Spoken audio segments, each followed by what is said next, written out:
Hello，这是阿伟的投资日记，我是阿伟。现在拍摄时间是11月16号的下午1点24分。今天换一个拍摄方式，今天就是用那个电脑，然后投影，对吧？就是电脑然后视讯镜头的方式去做直播。因为今天内容比较多，想说我有做一个投影片，然后方便我这样讲解。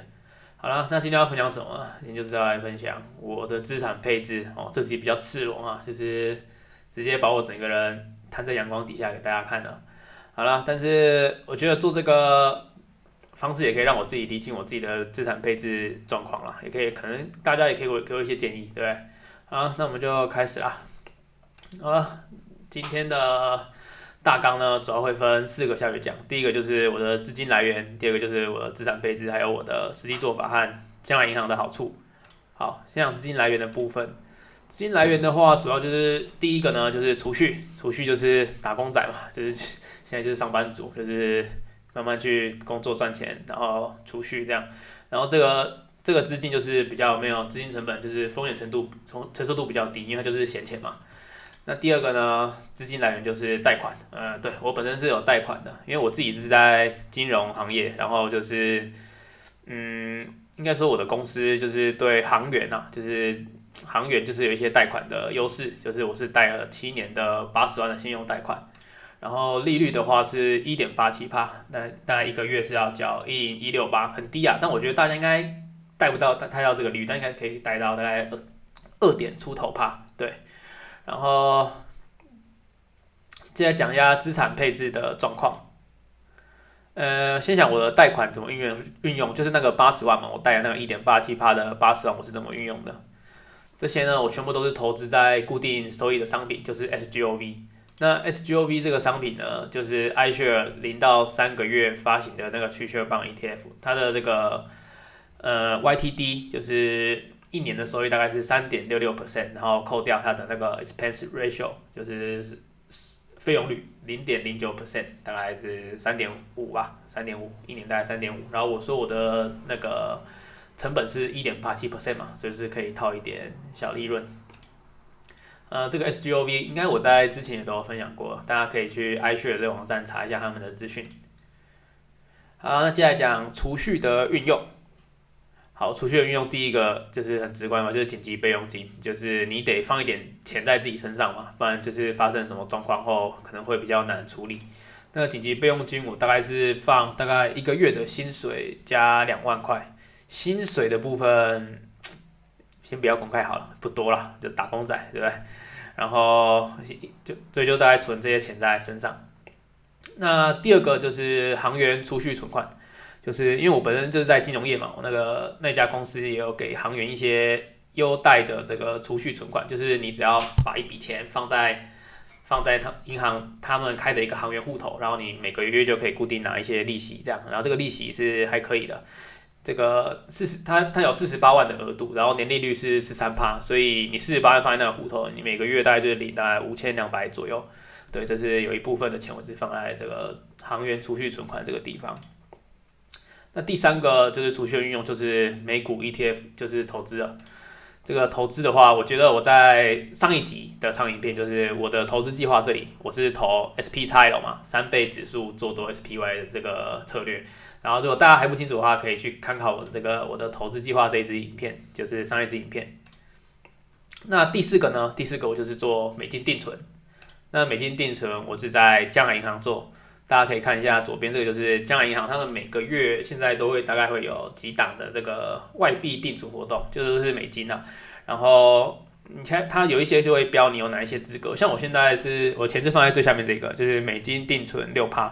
然后可以存3个月，就3个月就会有6%。它6%不是3个月就拿6%，它是年利率6%，然后3个月，所以没有3个月拿6%这么多，然后我就觉得他们的活动基本上每一档都会接着每一档，所以你一直存的话，你大概都会存到5-6%。然后如果你是参加一些活动的话，会有一个月12%的，像什么新朋友啊，然后像最近那个浦发1万，你要是选入账到将来银行，你会有一个月的12%。所以大家如果一整年都把钱放在这个将来银行参加这个美金定存的活动，其实也可以拿到不少的收益。他们一档都接着一档的，不太会停。然后这边讲一下我实际的做法是怎么做的。就是我每个月的储蓄通常都是先放到金融银行做美金定存，然后差不多会是这样。然后这边呢，我觉得他们定存好像有一个 bug，因为他们是存网银嘛，所以它的定存是你自己可以去用 app 去开设那些户头的。然后，我就去问了一下他们的那个客服，问，这样一直开设户头，我就会开好几个那什么，他们好像叫口袋吧，口袋的概念。对，那假如我今天想要存$1000好了，$1000的定存3个月好了，那其实你就把它拆成10笔，你懂吗？你可以存10笔$100的定存。那为什么要这样存？就是因为你可能中间会发现你要用钱嘛。如果你只存一个1000的，那你就必须把那1000的解掉。那解掉的话，他说那个利息就会变成是活存利息，就不会是定存的利息了。但如果你其实只要用到$200，那你是可以就解200，那800你就继续存。对，然后我这边问到他们这个口袋呢是可以自己开50个的，对，50个，所以其实应该很够用嘛，就是你 app 自己点。但是我不知道在其他一些比较传统的银行能不能这么做，就是你去柜台，你就说我要存$1000，你可以帮我做10笔嘛，这样我账费我之后比较好解除。我觉得这应该是比较难的，但是我知道这个 app 是可以这么做。然后我问他们的客服，他们说确实是可以这样的，所以这边就是跟大家分享一个方法，就是定存买多笔可以避免你急需要用钱解掉所有定存的状况。因为定存最大的问题就是你的钱会卡在那边嘛，但是你只要用到一部分的话呢，你就把它拆多笔下去放。这是我自己试到的这个方法。好了，然后接下来呢就是存美金定存嘛。那如果存到$10,000的话，我就会入金到 First Trade 买那个 SGOV。然后我电汇过去的方法也是用嘉南银行的电汇，然后它手续费很便宜，就只要$3，就是90块台币。你去问一些其他银行，应该是问不到这个钱哦。有啦，还有一个是 Line Pay、Line Bank， 好像也是差不多$3。但如果你是用到一些其他的，就是民营的或是一些公股银行的，他们通常都会收800台币，1000也有的。对，所以我觉得这个相对来说是手续费就差很多了，大家可以考虑一下。然后为什么是$10,000才存过去呢？因为 First Trade 它就是会有，每当你入金$10,000以上的话，它就会补你一个$25的美金，也就是呢，你把钱放到 First Trade， 你还倒赚$22。这个很离奇，对，但我现在就是这么做，就是你只要每存到1万就丢过去，你就会赚$22，不多啦，就是可以吃一顿吃到饱，差不多，然后对，这$10,000就会丢到 First Trade 嘛。然后接下来在 First Trade 的话，我就是在 SGOV， 我就是用 DCA 加 BTD 的方式去换成 SPX 咯，这个大家就参考我的投资计划这支影片，我有详细的讲为什么会这么做。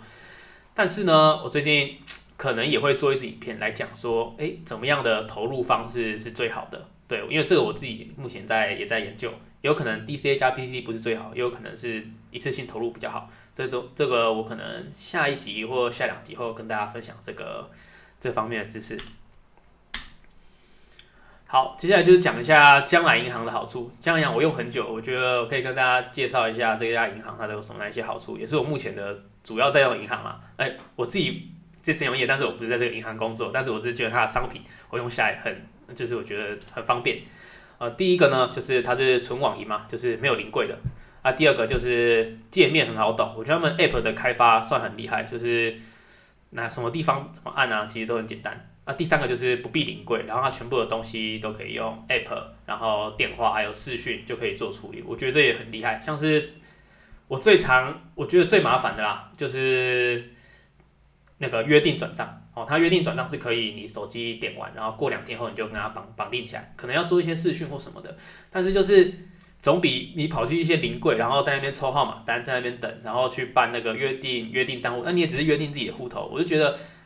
这个手续你可能都要请半天的假去处理，但是在这样银行不用，你就只要 App 点一点，然后可能电话跟视讯处理一下就好了。但是如果呢你是要绑就是外汇，就是假如你像是要从台湾汇款电汇到美国嘛，你自己First Trade的账户的话，这个部分的约定转账是要用自然人凭证的，就是可能大家要去以前可以用健保卡，但现在去确定一下，因为最近我家人要办，他们就只能用自然人凭证。然后自然人凭证你就要去那个乡镇市公所去办理一下，大概1-2个小时。然后这个自然人凭证你之后去申请一些像政府机关申请一些文件，像什么你的收入证明啊，或你的缴税证明啊，这些也很方便。对，然后反正就是自然人凭证加去全家用什么，或是你自己家里有杜卡机的话，也可以办好这个外汇的约定转账。然后第4个呢，就是你基本上你可以随时随地可以联系到他们的客服。我不知道大家用其他银行有没有那个客服打不进去的状况，就是你客服打进去嘛，然后他会先输入一些资讯，然后开始在那边等，可是他永远都转不到那个客服，我也不知道那个客服到底是多少人在排队。对，但是这样银行不会，我觉得我基本上每一次打，顶多等1-2个人，我就直接就排到了。可能他们是存网银，他们那个客服的量比较多，对，这点我也觉得很方便。好啦，那第一个再分享一下它一些好处，就是它的那个每个月的跨转跨提，因为它没有 ATM 嘛，它也没有实体分行，所以它的那个跨转跨提的数量是很多。它每个月在其他家的 ATM 可以领5次，如果跨转呢，就是转到其他家银行的话可以转50次，如果跨存的话是可以存1次，就基本上我都没有被收过手续费，就是在这个额度内我都够用这样。然后第2个呢是它的 Visa 卡，它叫做江卡。它是你只要每次去刷就可以回馈一些 N 点，然后它的刷这个，我觉得相较于其他家的活动要去登录啊，要去按抢什么比较简单，它就直接回馈那个 N 点，那 N 点就是可以直接折现金，对，然后它是基本回馈是 0.5%， 但是如果你每个月有刷到6500的话，它就会在 0.5%， 也就是你全通路就会变成1%。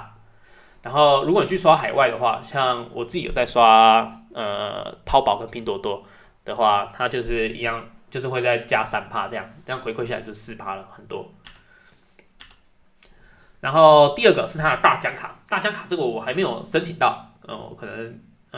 看一下最近我有没有资格去申请。它需要有一些条件，就是你前月的账户台币要30万，然后美金5000或是台币10万，加你填一个投资账户属性表的话，你就有这个资格去申请这个大江卡。它回馈就更简单，就是你国内全部无脑刷都 1.5%， 然后国外的话就是无脑 2.5% 这样。然后刚刚讲嘛，就是电汇手续费超低，$3，就是这也是它一个很大的优势。然后接下来就是定存美金方便且利率高，这个也是我刚刚跟大家分享了，就是你只要用 App 也方便，然后它每一期每一档活动基本上都接着，所以你1个月这样一存下来，其实你大概都有5-6%。然后可能会有12%这个 buff 啊，大家可以注意，这个也是不错用的一个好处。那接下来就是讲一下现在的活动，就如果你现在申办的话，你可以拿到一个美金定存12%一个月，然后加上一个迪士尼行李箱20寸的这个活动，就你现在去办江银行就可以马上拿到。这个12%最近真的很多，就是像那个什么新生办啊，跟那个1万元入到香港银行，我自己是入到香港银行，它也会给你1个月的这个12%，你大概把30万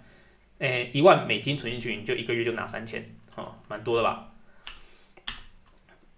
然后呢，这边讲一下我的人权，就是我自己使用香港银行，我赚到了 N 点，这边大家可以看到一下，我曾经领过4891的 4891点 N 点，这都是我自己用那个什么1%、2%那些消费 Visa 卡，那么江卡刷出来的。也就是说，我用香港银行真的不是给你用个一下，然后就来推荐，是我自己用了差不多2-3年有了哦。就它刚上到现在，我可能就一直在用，我才存到4891点。先附一下我人权图。然后最后跟大家分享一下我的推荐码，就是如果